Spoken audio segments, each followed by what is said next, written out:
de sempre. Cara, eu não aguento mais. É todo dia notícia nova em relação à corrupção. É Lava Jato, é Mensalão, é Trensalão. Tem tanta operação da Polícia Federal contra a corrupção que dizem que inventaram um departamento inteirinho só para dar nome para elas. Cara, mas você acha mesmo que a corrupção é de hoje? Cara, isso é velho, sempre existiu.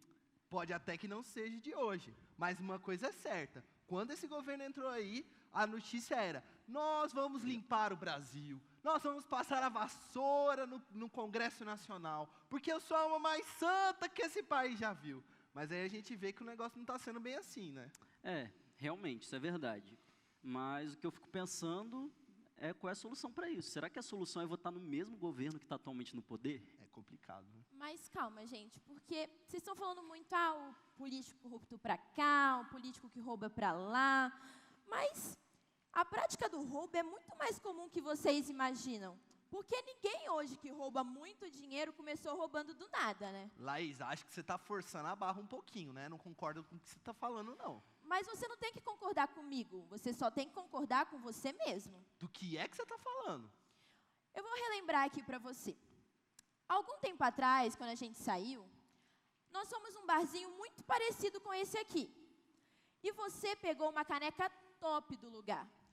Você não Caramba, isso é pediu, verdade. você não falou nada, você não pagou por ela, você simplesmente pegou e levou para casa. Vai dizer que não é a mesma coisa? É lógico que não, Laís. Quanto custava aquela caneca? 5, 10 reais? Você está comparando uma canequinha que não custava nada com milhões que são roubados do povo todo ano. E outra coisa, cara, vamos combinar. Aquele num barzinho mequetrefe que a coxinha custava 10 reais. Eu só estava roubando a caneca para compensar o roubo que foi a coxinha. Afinal, ladrão que rouba ladrão, 100 anos de perdão. Não é assim que funciona, Gabriel. Eu vou dizer sim que é a mesma coisa. Porque, por exemplo, uma prostituta, ela não é definida pelo quanto ela cobra. Um corrupto não é definido pelo quanto ele rouba ou pelo que ele rouba. Se roubou, é corrupto do mesmo jeito. Eu concordo com a Laís. Para mim, roubo é roubo. Se roubou muito, é roubo. Se roubou pouco, continua sendo roubo, entendeu? Agora, eu não sei o que a gente vai fazer para as próximas eleições, entendeu? Não, mas calma, Pedro. Porque eu acho que a gente pode falar um pouco mais disso aqui, que agora eu não vou falar só do Gabriel, vou falar de nós três. Da última vez que nós viemos nesse lugar, vocês lembram que o garçom trouxe a conta errada? E ele errou para menos. Trouxa. Alguém pediu para ele rever a conta, alguém disse, olha aqui, dá uma olhada aqui. Não, muito pelo contrário. Na verdade, todo mundo ficou super feliz, porque ia ter que pagar menos do que realmente consumiu. Acho que pouco. Não, tá, Laís, vamos lá. Ainda acho que, assim, tá fora da cabeça, assim, um pouquinho. Toma seu remedinho hoje, Bezetacil, pá, seus negocinhos hoje. Acho que não tomou. Mas vamos lá. Ainda acho que não é a mesma coisa. Mas, um político que foi eleito pelo povo, o mínimo que ele tem que fazer é prestar contas daquilo que ele está fazendo ali, né? Afinal, o dinheiro é de todo mundo paga imposto, e ele tem que ser, no mínimo, transparente e prestar contas do serviço dele. Ô, Micael, você está prestando atenção no que você está falando? Pô, Enéas, o teatro, mano, sou o Gabriel. Ô, gente, desculpa. Mas esse cara aqui, ele lembra muito um amigo meu. Ele senta aqui, aliás, um pouquinho mais para trás, nos domingos. Ele se chama Micael. Quem conhece ele sabe que é muito parecido, entendeu? É muito. Mas, ô Gabriel, presta atenção. Você está aí prestando o processo seletivo para estágio e vamos dizer que você passa numa empresa. Tá Tomara, complicado, né? E aí, beleza, você vai ter que prestar contas para o seu chefe, certo? Sim. Beleza. Mas aí você chega lá no seu emprego, senta em frente ao computador, e aí você fica mexendo no Facebook, pega o celular, mexe no WhatsApp, no Instagram. Mano, você pode roubar a caneta do escritório, um clips, você imprime coisa da faculdade, na impressora da empresa. Cara, é para você prestar serviço para o seu chefe, mas você está roubando. Dá no mesmo, entendeu? Vamos supor que no mundo platônico, imaginário, isso esteja certo. Tem uma outra coisa que a gente não está levando muito bem em consideração, né? Que nem sempre você vai prestar contas daquilo que você está fazendo. Porque vamos combinar, você acha mesmo que aquele cara da mala ia chegar e falar: galera, olha a minha mala, 500 mil. Não, né, cara? Não ia prestar contas, né? Mas você pode até não prestar contas. Inclusive, necessariamente ninguém precisa te notar. Mas não quer dizer que não seja corrupção, que você não esteja roubando. É o lance da caneca de novo, eu vou voltar lá. Quando você pegou, você não estava pensando, por exemplo, no prejuízo que você ia dar para o dono. Você só estava pensando no seu próprio benefício. Você realmente acha que alguém que hoje rouba milhões de reais não começou roubando muito pouco? Laís, o Rivotril tá faltando, mas tudo bem, vamos lá. 2 coisas, para completar aqui, finalizar e tal. A primeira coisa é, para a próxima eleição, veja bem, temos um Molusco, temos um Minion, temos um ET e um picolé de chuchu para votar para presidente. Que diferença tudo isso aqui que a gente está falando vai fazer para a próxima eleição? E segunda coisa, esse complôzinho de vocês dois contra mim tá bem estranho. Até parece que vocês dois estão namorando, cara. Ô, Gabriel, eu acho que você tá viajando, entendeu? Não tem nada entre a gente, nada. A questão é, Assim que começa. eu não sei mesmo responder a sua primeira pergunta. Eu não sei quem votar. Essa pergunta é difícil. Mas eu tenho que rever as minhas atitudes frente a isso. Porque elas estão um pouco erradas, aliás. Segunda coisa, a gente tem que ir pra aula, né? Tá um pouco atrasado. Já pagou a conta? Paguei. Ainda bem, Paguei né? para todo mundo hoje. Graças a Deus. Mas eu acho que essa conversa tem que servir para mostrar que a sociedade não vai mudar se os indivíduos da sociedade não mudarem. Concordo.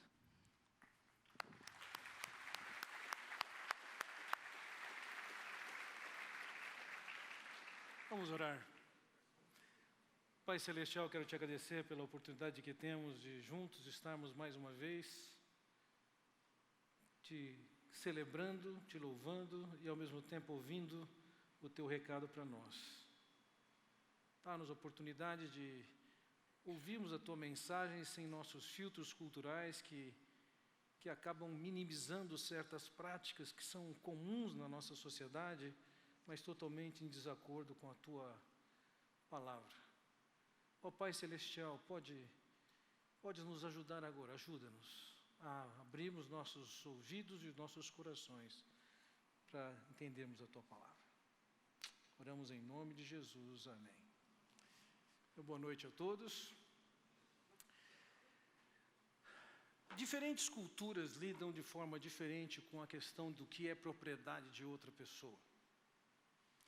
Se você já leu o livro O Pajé de Cristo, você encontra num dos seus capítulos uma história interessante de uma tensão que existe entre os missionários e os índios uaiuais, que na ocasião viviam na Guiana Inglesa, hoje no Brasil, em que é narrado o fato que os índios pegavam alguma coisa emprestada dos missionários e eles não tinham a preocupação de devolver.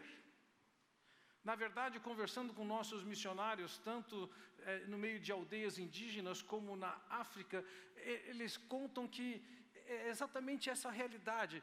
Alguém pede alguma coisa emprestada do outro, isso não tem que ser devolvido. Aliás, você pedir de volta alguma coisa que você emprestou é impróprio. Também já ouvi, sondando, que existem situações de coisas tão grandes como, por exemplo, uma canoa. Vai ser natural a pessoa devolver aquilo que você emprestou. Por outro lado, eu me lembro de ter assistido um documentário sobre o metrô de Londres e eu achei interessante contarem que alguém esquece, por exemplo, um iPad dentro do trem. É possível que esse iPad faça tantas viagens de idas e voltas e o iPad continua lá. E vai parar em lugar de coisas perdidas e o dono não consegue achar de volta. No nosso ambiente brasileiro, se o camarada encontra um iPad lá, ele fala, graças a Deus, está procurando um, precisando de um. Vejam bem, dependendo da cultura em que nós estamos, nós podemos ter valores, princípios e modos de viver diferentes, inclusive no campo do que envolve o respeito com aquilo que é de propriedade de outra pessoa. Agora entendamos, nós temos visto na série da carta aos Efésios, que uma vez que nós fomos resgatados por Cristo, nós agora pertencemos ao reino de Cristo. E a cultura no reino de Deus é diferente da cultura, da sociedade em que nós estamos vivendo. E por mais que nessa sociedade seja o padrão fazer uma coisa ou outra, uma vez que nós chegamos a Cristo, nossos padrões precisam ser mudados. Não interessa dizer, todo mundo faz. Agora, não significa que você tem que fazer isso. Significa sim que uma vez que você se converteu, há um novo padrão. E é o que nós vamos tratar nessa noite, nesse final de tarde. Paulo diz em Efésios 4:28, quem é ladrão não roube, mas antes empenhe-se executando com as mãos o que é honesto, a fim de que tenha com que repartir com o necessitado. Então vejam, uma vez que você tem uma experiência com Cristo, isso tem que afetar você inteiro e tem que afetar todo o seu estilo de vida. Nós já falamos nesses últimos 3 domingos, o pertencer ao reino de Deus, o que significa em termos de falar a verdade ou mentir. No domingo passado falamos sobre o nos irarmos ou sermos longânimos.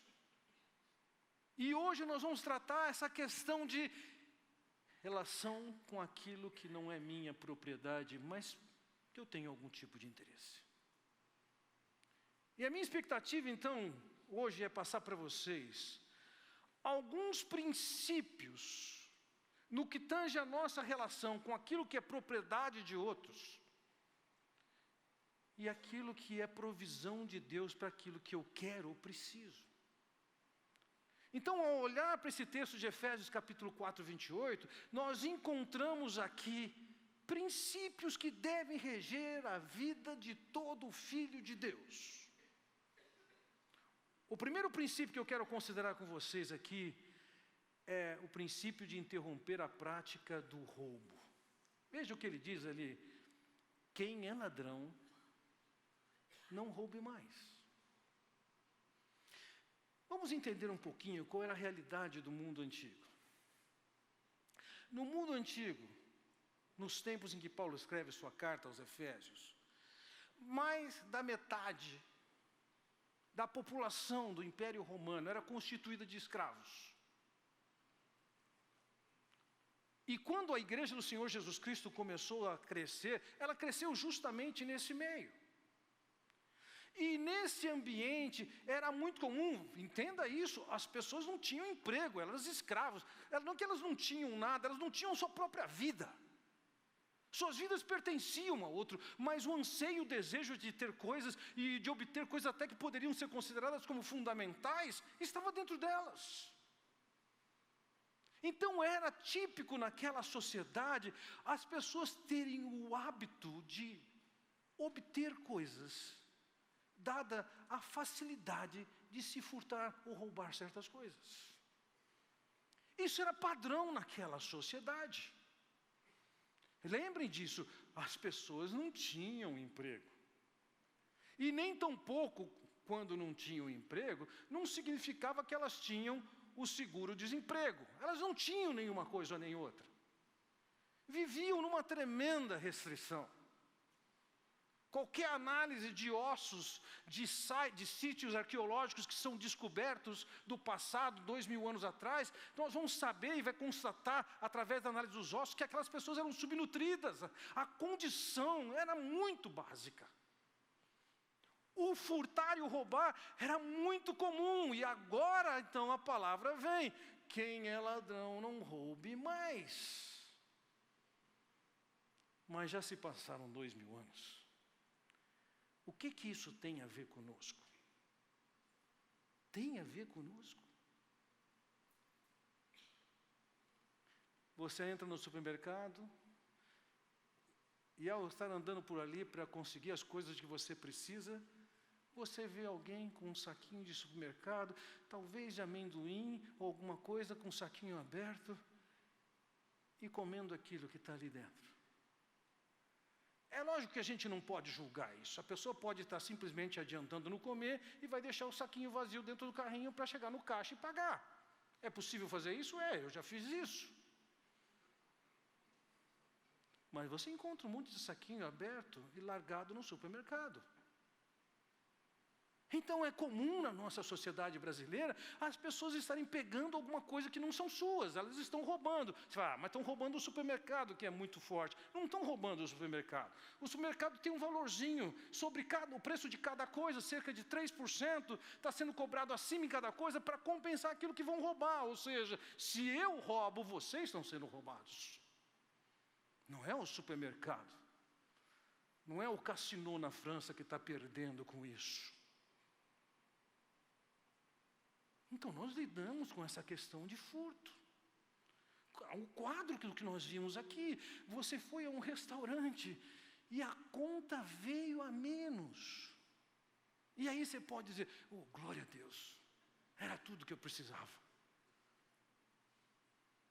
Você está se apropriando de um valor que não lhe pertence.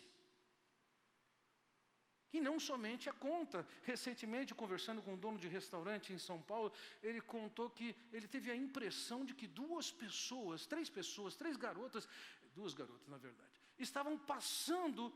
Ele falou assim, essas pessoas não pagaram. E posteriormente ele foi e olhou no filme e viu que efetivamente as pessoas não pagaram. Ele procurou ver e no dia anterior não tinham pago, 2 dias antes não tinham pago, etc. Ele foi pesquisando, até que no dia seguinte as meninas vieram para o almoço, almoçaram e de novo passaram sem pagar. E ele foi falar lá fora. E eles, não, nós pagamos, senão vocês não pagaram. Não somente não pagaram a conta de hoje, como não pagaram a de ontem, e não pagaram em todos esses dias, conforme está registrado aqui. Vocês são da empresa tal. Eu quero receber esses valores hoje, porque do contrário, eu vou na sua empresa, o dono dela almoça aqui todo dia. Isso é típico na sociedade brasileira. Não pagar o que é devido. Está no bar, encontra uma caneca que você gosta e coloca na mala. Está num hotel e encontra lá, sei lá, uma toalha que você gosta e leva para casa. Foi num casamento, encontrou alguma coisa interessante e leva para casa. Como pai de 2 filhos que já estão casados, eu posso dizer assim, já paguei conta de produtos roubados pelos convidados. Isso é prática da nossa cultura. É prática da nossa cultura roubar do tempo de serviço, ou seja, aquele tempo em que você foi contratado e está sendo pago para trabalhar. E você rouba daquele tempo para seu uso pessoal. Ouvi dizer que a pergunta mais comum hoje, nas entrevistas com um candidato a uma vaga numa empresa, a pergunta mais comum dos candidatos hoje é o seguinte: tem Wi-Fi para os funcionários? Por que você quer saber se tem Wi-Fi para os funcionários? Naquele tempo está mexendo no Facebook ou o que for? O tempo que foi designado e você recebe para trabalhar, e você está roubando aquele tempo para você. Veja, de uma maneira ou de outra, todos nós convivemos com essa relação de furto. Quando eu resolvi levar Deus a sério, uma das coisas que me pesou na consciência é que quando eu era adolescente eu tinha roubado a carteira do meu pai, tirado algumas notas de lá. E eu lembro quando eu fui conversar com ele, falei, pai, eu tenho algumas lembranças e eu quero te pedir perdão. Talvez no caso de vocês, alguma coisa pequena ou grande, o seu filho chega em casa com alguma coisa que definitivamente não é dele. Pode ser uma pequena peça, pode ser um carrinho, pode ser um brinquedo. Nós estamos habituados com essa ideia do roubo. O que nós temos que fazer? Nós convivemos com a realidade de, em ambientes de serviço público, ver pessoas que tinham que estar trabalhando ali, dedicadas, não estão fazendo isso. Roubando do tempo que nós pagamos para isso. Uma vez que você chegou a Cristo, entenda isso. Uma vez que você chegou a isso, observe a orientação clara. Quem é ladrão, não roube mais. Pode ser habitual na sua cultura, pegar uma coisinha ou outra. O que tem? É um cinzeiro, é uma caneca. Na cultura do reino de Deus, o que é propriedade do outro é propriedade do outro. Lembrem-se, alguns domingos atrás eu ensinei a vocês Efésios 4, 22 a 24, em que ele diz, o processo de santificação envolve, como ele diz no versículo 22, o despojar-se do velho homem, ou seja, o abrir mão, o largar, o deixar esses hábitos culturais, esse estilo de vida marcado pelo pecado. E no que tange aqui, a essa questão de propriedades que não são nossas, a orientação aqui é clara: interrompa esse estilo de vida. Pare de furtar. Da maneira com que o apóstolo Paulo escreve no texto grego, aqui significa, eles faziam isso, e eles têm que parar de fazer. E isso vale para todos nós aqui, inclusive aqui na igreja. Algum tempo atrás eu compartilhei com vocês a experiência de ter deixado um guarda-chuva num dia de chuva. Eu não venho com guarda-chuva para cá sem dia de chuva. E alguém passou e levou o guarda-chuva. Nunca mais vi. Alguém misericordioso, depois que eu contei aqui no púlpito, mandou um guarda-chuva para mim de presente. Não estou magoado porque eu perdi o guarda-chuva, não. Só que a gente torna isso habitual, pegar alguma coisa ou outra. Algum tempo atrás, nós fizemos uma campanha para doar roupas para algum desses lugares que tinha sofrido com a tragédia, por causa de muita chuva, enchente, etc. E eu, ouvindo aquele apelo, fui em casa e falei assim, eu posso dar grande parte das minhas roupas, e separei uma parte das minhas camisas, etc. e tal. Separei e trouxe para a igreja. Passado alguns dias, eu vejo um gaiato com a minha camisa. Sabe, eu já cheguei numa caixa dessa de produtos separados e encontrei lá, sabe o quê? Uma camisa da seleção italiana. Eu falei, eu quero. É seu. Ou não é seu? Se não é seu, não pegue. Interrompa o que você está fazendo. E isso vale, meus irmãos, o que envolve a maneira como nós vamos treinar nossos filhos. Nossos filhos chegaram em casa com alguma coisa que não lhes pertence. Nós temos que descobrir a quem pertence. Que história foi essa? Conduzi-los de volta ao proprietário, devolver, pedir perdão. Porque na cultura do reino de Deus, ainda que no Brasil, essas coisas sejam bastante toleráveis. Até motivos de a gente rir. Isso não pode ser o estilo de vida de um filho de Deus. Se você furta alguma coisa, pare. Rouba alguma coisa, pare. Mas não para aí. Como que se resolve alguém que tinha o hábito de pegar alguma coisa que não é sua? Ele vai dizer o seguinte, e esse é o segundo princípio: fadigar-se no trabalho para obter o sustento. Esse é um princípio. Veja o que ele diz lá. Quem é ladrão não roube mais, antes empenhe-se executando com as mãos o que é honesto. De novo, nós vivemos numa sociedade com múltiplos panos de fundo, de realidade, nessa questão de como conseguir o seu próprio sustento. Pense no Brasil. Se você vai mais ao norte do país, a influência indígena é muito grande. De uma forma geral, em muitas das coisas, eles estão simplesmente tirando do rio, tirando da árvore o que eles precisam. Pode ter a sua roça ali, onde ele planta mandioca, ou planta alguma coisinha a mais, mas de uma forma geral ele está tirando as coisas. É um jeito de obter suas coisas. Você pode chegar na Bahia, Rio de Janeiro, principalmente, em parte de São Paulo. A influência africana também é bastante grande, não é muito diferente disso. Nós estamos num estado de muita influência de europeus. São Paulo é a segunda cidade do mundo com o maior número de portugueses. Só perde para Lisboa. Temos a influência e a mentalidade desse povo. As migrações que aconteceram de italianos, de alemães para esse país, trouxeram uma mentalidade muito relacionada ao trabalho e dedicação no trabalho. Ainda que nossos colonizadores, em séculos passados, tinham a ideia de vir a esse país, enriquecer rapidamente e voltar para a terrinha para desfrutar da riqueza que tinham construído, a história dessas pessoas que vêm mesmo, os portugueses e talvez principalmente eles, é um povo de trabalho.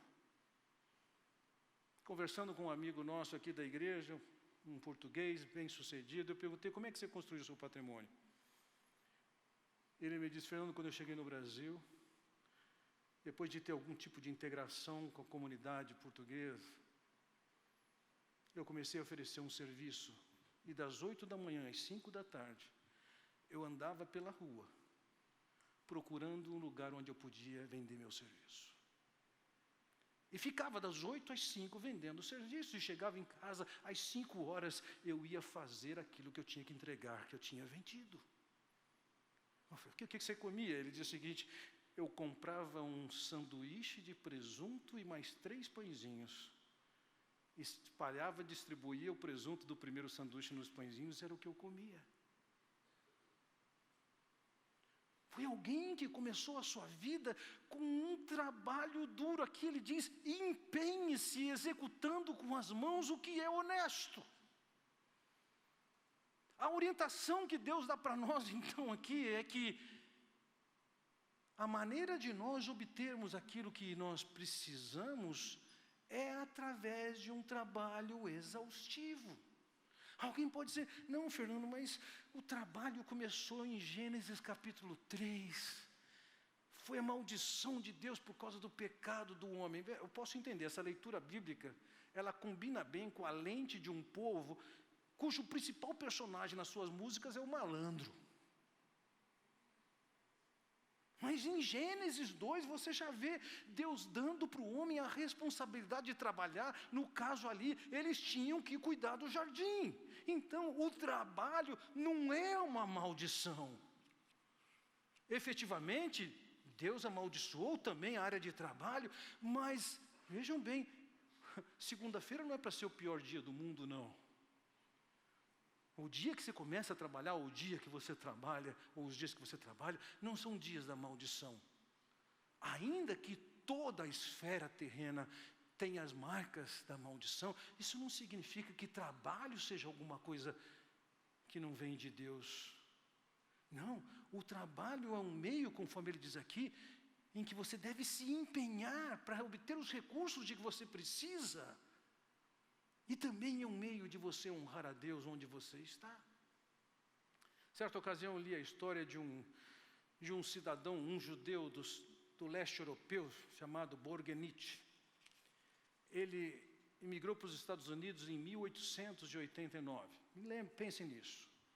Um judeu na Europa, naquele tempo, não tinha a mínima chance.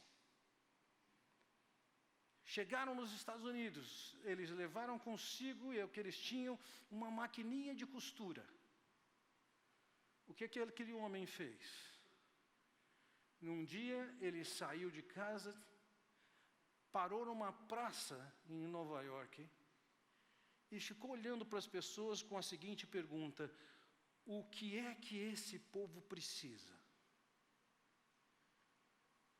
E ele chegou à seguinte conclusão, aquele povo precisava de um avental de trabalho. Não consigo imaginar muito bem o que era isso. Não sei se o que eu imagino tem alguma coisa a ver com o que era a realidade, mas ele chegou à conclusão de que eles precisavam de um avental de trabalho. Então ele foi numa lojinha, lógico, de um judeu, e comprou o tecido. E voltou para casa e junto com a sua esposa passaram parte da noite fazendo os aventais. E no dia seguinte ele foi para o meio da rua e da praça e começou a vender os aventais e vendeu tudo. E volta lá na lojinha, paga o tecido, pega mais. E esse homem construiu uma das maiores fortunas no ambiente americano. Ou seja, trabalhar com as próprias mãos não significa simplesmente fazer força. A cabeça não está divorciada disso.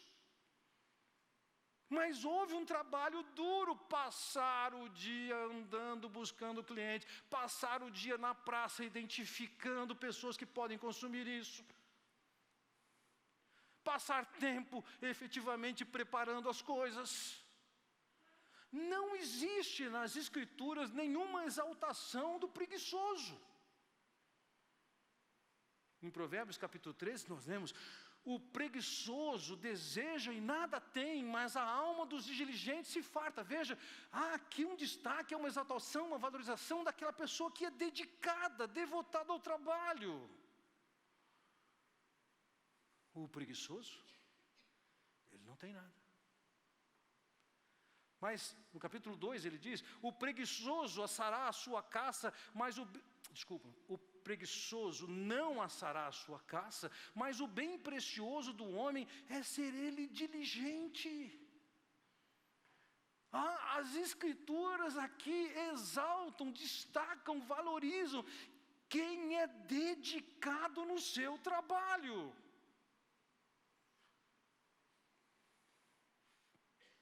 Mais intenso e severo, Paulo diz quando escreve aos Tessalonicenses: quando ainda convosco vos ordenamos isto, se alguém não quer trabalhar, também não coma. Uou! Olha que versículo bom para você ensinar seu filho adolescente a decorar. E colocar para ele que agora, já devia ter feito isso antes, ele tem tarefa sim, para ele comer ele tem que lavar a louça depois. Ele tem que lavar o banheiro. Ele tem que limpar a escada. Eu não estou inventando nada não, foi tudo que minha mãe fez comigo. Nós precisamos ensinar nossos filhos. A relação de obter uma coisa está associada a um trabalho dedicado. E ao ponto de ele dizer, se alguém não quer trabalhar, ele não está falando de alguém que está desempregado, que quer trabalhar e não consegue, ele está falando aqui de alguém que não quer trabalhar. Mais adiante ele diz assim: a elas, porém, determinamos e exortamos no Senhor Jesus Cristo que, trabalhando tranquilamente, comam o seu próprio pão. Como é que nós obtemos alguma coisa que nós precisamos, como, por exemplo, o básico do pão? Não é furtando o pão, é trabalhando. Seja para produzir o pão, seja para alguma coisa, obter o dinheiro que equivale na compra do pão. Então vejam, se por um lado, Efésios 4:22, o despojar significa para de roubar. Quando ele fala para a gente que a gente tem que trabalhar, isso equivale ao versículo 33, em que ele diz: renova a sua mente, muda a sua mentalidade. E aqui efetivamente cabe a pessoa se aplicar e se envolver no trabalho de tal forma que ela está ganhando a percepção de que é trabalhando que ela honra a Deus, que é trabalhando que ela obtém o que ela necessita. É através do trabalho. Não é através de pegar as coisas. É através do trabalho.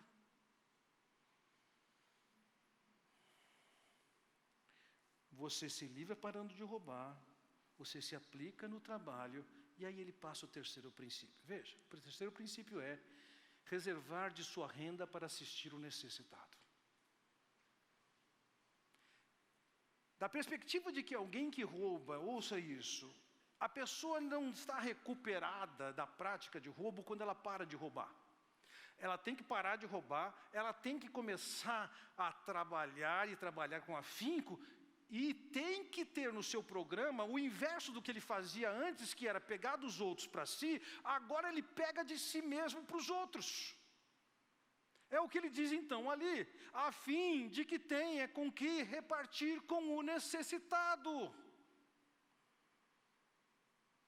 O projeto de Deus para todos nós, entendamos isso, é que nós tenhamos o nosso hábito, como parte da nossa rotina, da nossa vida, essa atenção para com as pessoas que estão necessitadas.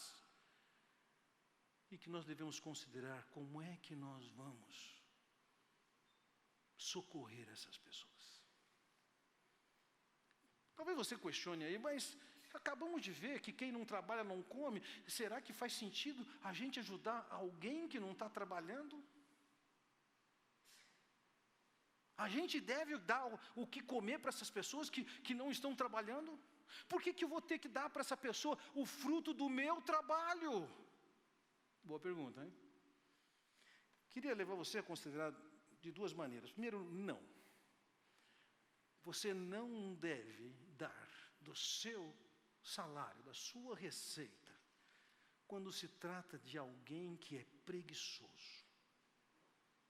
Alguém que está confiando na sua generosidade e bondade. Alguém que não está disposto a trabalhar. Essa pessoa não vai ser ajudada se ela não trabalhar. Ela precisa ser empurrada a trabalhar. Algumas vezes já peguei pessoas chegando na igreja e falaram, eu vim buscar uma ajuda, eu preciso de uma ajuda. Não tenho dinheiro para comer. Eu falei, estou disposto a te dar, tem um serviço para você fazer aqui, quer fazer? Aí eu volto depois. Sabe quando que ela voltou?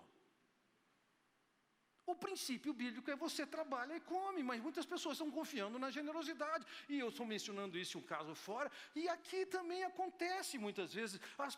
Algumas pessoas confiam na bondade e na generosidade dos outros, até quem vem, eu diria aqui, para contar da sua história difícil e pedir dinheiro. Para esse tipo de pessoa, não cabe dar dinheiro. Mas existem pessoas, sim, que estão numa condição de necessidade, que precisam da ajuda. E os instrumentos que Deus tem para abençoar essas pessoas, somos nós. Eu me lembro uma ocasião no sertão de Pernambuco, alguém me contou a seguinte história de duas moças que eu podia vê-las ali, embora não tenha conversado com elas. Um pai alcoólatra, a mãe doente mental, alguma coisa na ordem de 6, 7 filhos, vivendo numa miséria tremenda. As meninas se esforçaram tanto, conseguiram estudar, conseguiram entrar numa faculdade na cidade vizinha, mas elas não tinham dinheiro para bancar a passagem para ir e voltar para a cidade vizinha. Ao ouvir aquela história, é lógico que eu entendi que era a informação que Deus estava me dando para eu poder ajudar aquelas meninas durante os anos em que elas estavam estudando na cidade vizinha.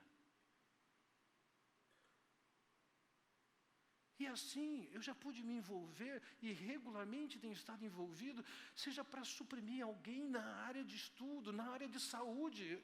Não posso fazer frente aos eventuais gastos com saúde que alguém pode ter, mas eu posso pagar um plano médico básico para essa pessoa.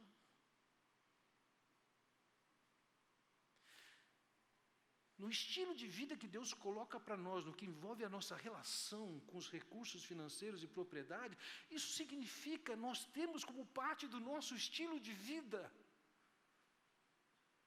parte do nosso orçamento, uma parte separada para fazer frente às necessidades das outras pessoas. Nós sim devemos estar prontos a ajudar nas diversas circunstâncias em que nós encontramos uma tragédia que acontece aqui e ali. E fazemos um apelo e desafios para que a gente possa efetivamente juntar recursos de uma ordem ou outra, para que possa ser uma bênção. E algumas vezes vocês têm atendido o desafio de ajudar comunidades sofridas e acabamos por encontrar uma pessoa confiável perto daquele local que pode gerir aqueles recursos gerados aqui. Então vejam,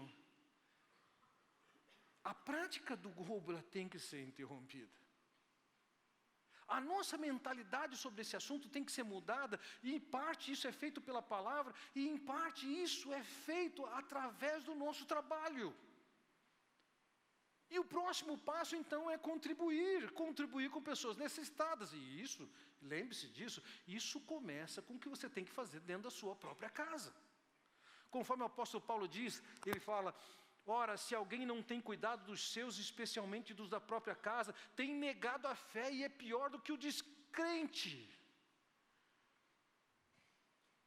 Se seus pais têm necessidade, você não pode ignorar. Nossos pais têm que estar diante dos nossos olhos com a necessidade que eles estão passando. O não estar atento a isso, conforme ele diz aqui, isso aqui é pior do que ser descrente. Então nós temos que lembrar que temos esses princípios diante de nós, e aqui eu quero passar algumas orientações para você mesmo. Então, veja, você não pode ganhar para você mesmo somente.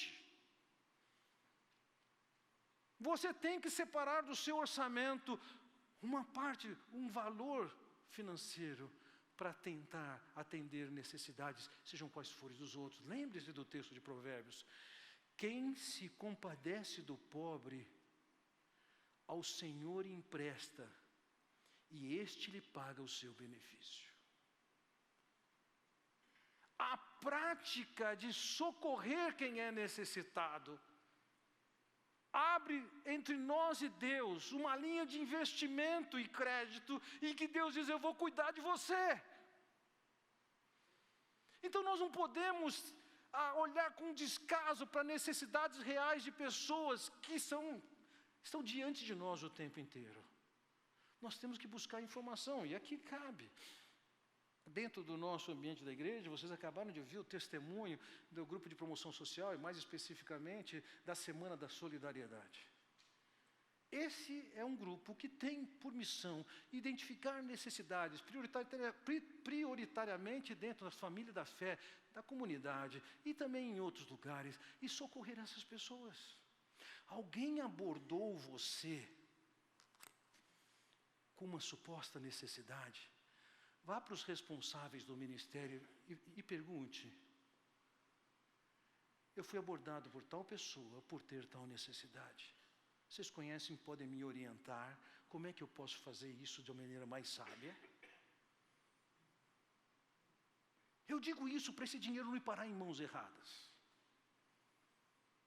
Esse grupo tem a responsabilidade de conhecer essas realidades e ajudar isso, e coordenar isso. Você, mas eu gosto de me envolver, me inteirar. Ótimo. Uma boa oportunidade de você se integrar ao grupo. Você vai poder fazer isso com várias pessoas. Também não é impedimento que você faça isso por sua conta, no ambiente que você está. Mas faça. Agora veja, quando você pensa em procurar, inclusive, o grupo de promoção social, para descrever alguma situação de ajuda, vamos lembrar aqui, isso aqui não é a mesma coisa que terceirizar. Vamos imaginar que você encontrou alguém necessitado com um problema de dente absurdo, e aí você vai lá no dentista que é crente e diz: ô meu irmão, achei alguém aqui para você ajudar. Não é assim. Olhando para a passagem do bom samaritano, o bom samaritano é aquele camarada que viu o camarada, cuidou dele, pegou ele, levou para uma hospedaria, pagou as despesas, deu um dinheiro e falou assim: olha, pode gastar com ele aquilo que ele precisa, e se ele demandar mais gasto, eu pago para você. Então ajudar não é achar pessoas que possam fazer o que você deve estar fazendo. Você pode até negociar com o dentista, tem um problema aqui, você pode olhar o caso dele. Dá para você dar um desconto, você quer dividir ajuda para esse camarada? Isso é razoável. Mas isso não é a mesma coisa que terceirizar a responsabilidade. Ouçam, nenhum desses profissionais liberais que estão envolvidos com essas atividades são as pessoas designadas para atender as pessoas necessitadas. A pessoa designada para atender as necessidades das outras pessoas é você. É lógico que você pode se associar. Eu já recebi abordagem de pessoas dizendo: Fernando, tal pessoa tem necessidade, eu queria ajudar, mas você não quer dividir comigo? Isso é aceitável. Mas a gente não ajuda quando a gente fica terceirizando. Não, eu só sou um agente aqui na coisa. Não, Deus não constituiu você esse agente, esse intermediador entre o necessitado e efetivamente quem pode fazer isso. Meus irmãos, concluindo a minha mensagem, pensando em termos de aplicação.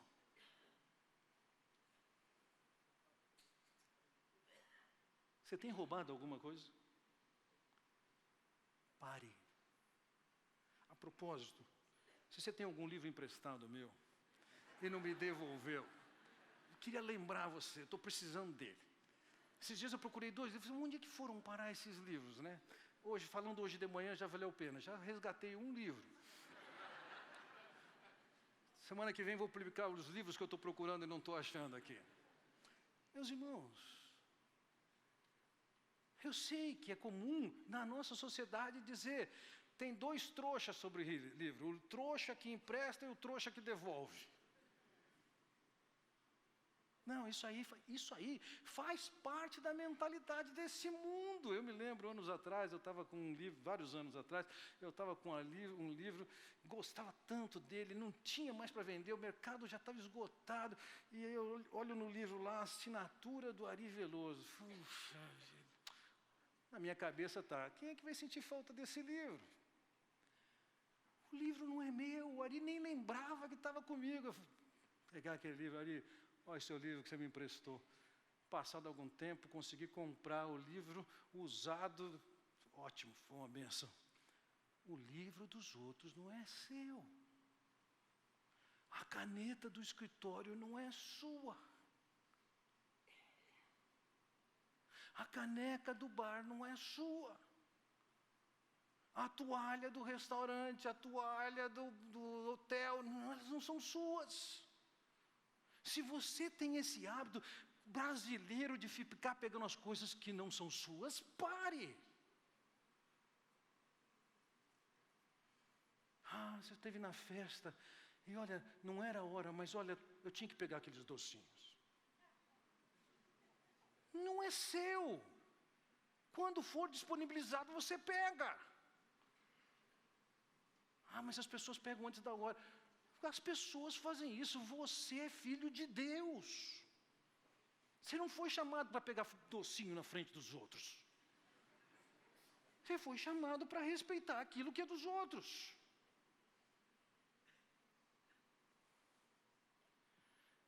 Está roubando? Pare de roubar. Trabalhe.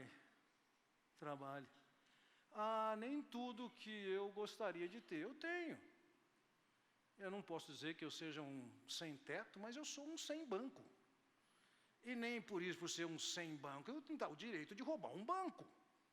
E dizer que ele é meu. O meio de nós associarmos o que temos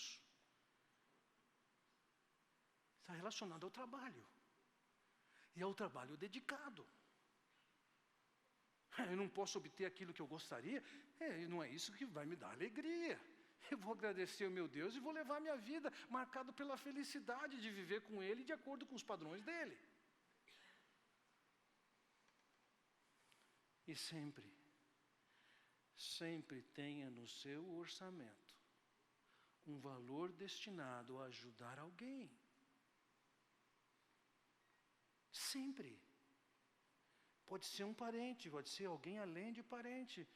Nós temos que ter, como parte da nossa vida, o compromisso de investir parte daquilo que Deus nos tem dado para atender necessitados. Quero desafiar todos vocês, seja no âmbito pessoal, no meu caso em particular, hoje nós temos 2 famílias que nós beneficiamos com ajudas nessa área e nós o fazemos diretamente. Mas, em alguns momentos, o grupo de promoção social é excelente. Ele pode atender uma série de pessoas, é com o recurso que você dá, que pode ajudar essas pessoas. Para de roubar, trabalhe firme e ajude quem é necessitado. Amém? Vamos orar. Pai Celestial, quero te agradecer pelo tempo que temos, olhando para a Tua Palavra, para os Teus princípios, e ao Pai bondoso, quero te pedir que o Senhor nos ajude efetivamente a nos livrarmos de justificativas culturais, para mantermos um padrão que não é nada demais, é assim, todo mundo faz isso. Nos livre disso e nos torne pessoas, homens e mulheres santos, que respeitam o que é dos outros, que preservam o que é dos outros, e que trabalham, e honram o Teu nome através do trabalho, e obtêm o sustento com a Tua bênção através do trabalho. Pai, eu oro em nome do Senhor Jesus Cristo. Amém. Deus nos abençoe.